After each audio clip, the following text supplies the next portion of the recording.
మీకు తెల్లవారుతోందంటే భయం పట్టుకుంటుంది. అమ్మ బాబోయ్ అంత పూజ చెయ్యాలి, టైం లేదు అని ఏదో ఒక పని ఉంటుంది.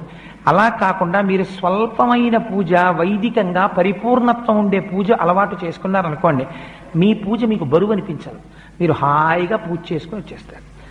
ఒక్కరోజు మీరు ఎంచుకోండి, ఏదో ఒక రోజు నేను ఒక శనివారం నాడు ఇలా పూజ చేసుకుంటాను, లేదు ఒక సోమవారం నాడు చేస్తూ ఉంటాను, లేదు ఒక ఆదివారం నాడు చేస్తాను. ఆ రోజు నియమం పెట్టేసుకోండి.